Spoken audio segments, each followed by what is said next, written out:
So my big three consist of the Big Agnes high volume UL2 tent, the Osprey Exos 58 with modifications, that's my pack.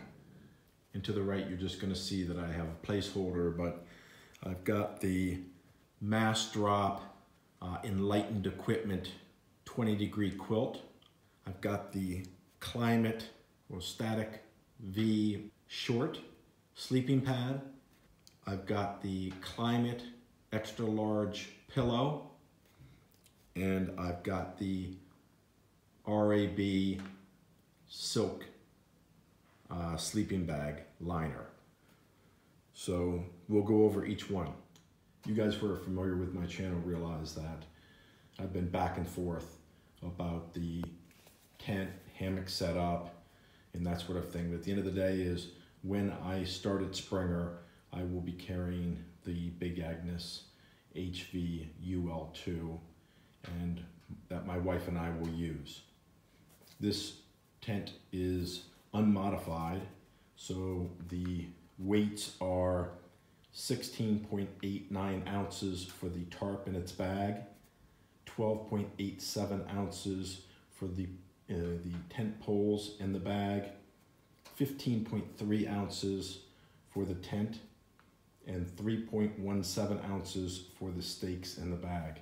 So the total of that is 48.23 ounces or 3.01 pounds. So basically spot on at 3 pounds. For my pack, the Osprey Exos 58 with modifications, and actually the Z-Packs 4-way pouch. I consider a combination because they are going to be my pack system together. I will go over the hacks real quick, but let me just give you the actual weights that I have based on my modifications to the Exos 58.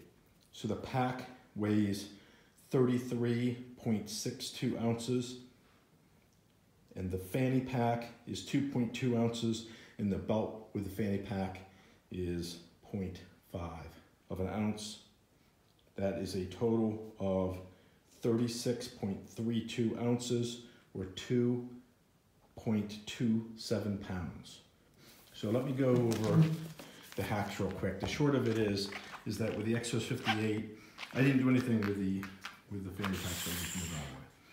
Okay, so as I had mentioned with the Exos 58, I like the pack. It has a couple extra features on it that I didn't feel like I needed, and I didn't like the pouches, the belt pouches. So you'll see that I swapped those out. In fact, I did a episode on the channel about swapping these pouches out. They've been working great. These are the Z-Packs 1 liter belt pouches, and they've been fantastic. So I did that on both sides. The other thing is just little tiny modifications. I don't know exactly how much it saved me in weight, but I do it anyway. So each one of these straps, this is the bottom strap that would hold either a tent. I carry my seat pad or sit pad under there. I had mentioned to you that I really like that because it makes the pack stand up by itself, and it just makes it easier to pack and unpack the bag. But this strap was too long, so I, looked at as big as I could possibly use it, even if I put the tent tarp and the seat pad under there, and how much cordage I would need, and then I cut it off, cut the rest of it off. I did the same thing with the suspension. This compression system's great, but all of these straps are too long, so I maximized what the size would be based on everything that I've had in it, and then I cut those off as well. Part of the reason is because, we sort of learn in the military intelligence business that, all these dangling straps are just sort of sloppy. I like to keep my stuff pretty tight. I didn't cut these off, at least yet, simply because they actually slip down into the holder when this is actually, all the way up. This is held by this piece of looped cordage there, so as a consequence I didn't feel like I needed to cut it off. Inside the bag, there's a couple compression straps. You have this red one, which just basically goes across to the back of the bag to compress the bag from front to back. It was too long. I looked at the maximum I would use and then cut the rest of it off. I was actually thinking about cutting out the bladder insert for the hydration system, this little pouch. But what I found was that as I packed the bag, I've been actually using that as a divider, a small divider, for things that I may have to access relatively quickly, but I really don't want to be in the way of the rest of the bag. The primary thing of that are the micro spikes. They slip down in there into that little pouch, and I can reach back there really quickly if the terrain changes or whatever. But on the other hand, I don't have them sort of in the way. I mean, what are you gonna do with the micro spikes?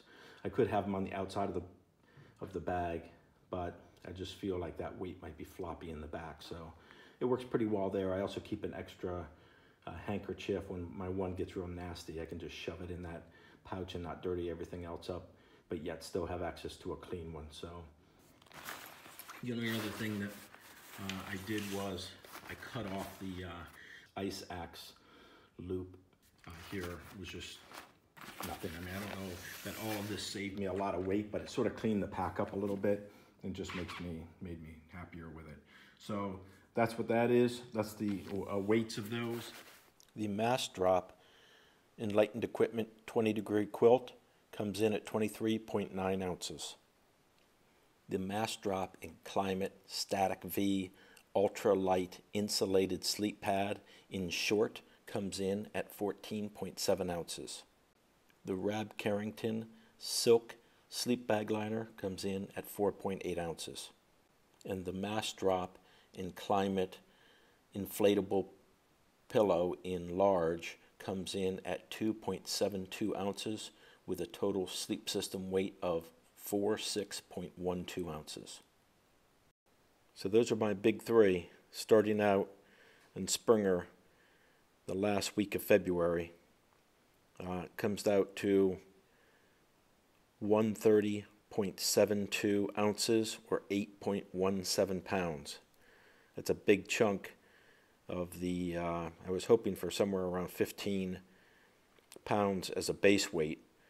And that's a big chunk because I'm thinking of probably 10 pounds in addition to whatever my big three are. I'm expecting, in fact, I'm shooting for a total weight of 25 pounds when I start out. So I may well have to make some adjustments and considerations based on that. You know, I really think that comfort sleeping, I mean, I could put up with a lot during the day if I've got that comfort sleeping at night and that sort of thing. So that's why I've got sort of the pillow and the sleeping bag liner. The other things, I don't think I have a lot of fluff in there. I mean, the tent is 3 pounds of the 8, so, you know, that's fairly significant. As you know, later on I'm looking to go to a hammock. That's not necessarily going to be a whole lot lighter if I'm going to need an under quilt and everything else. But anyway, that's where we stand. 8.17 pounds for my big three. And I will do another review of, you know, my clothes and cook systems and all that sort of thing. So that'll come up next. So thank you guys. Appreciate it. Appreciate all the support. I'm almost at 6,000 views now, so you know, I'm hoping to hit that 10,000 before I actually get on the trail, so that the total duration of my thru-hike will be in a sort of charity mode for Cancer Research Institute. Okay, guys, seriously appreciate it. Talk to you soon. Scars out.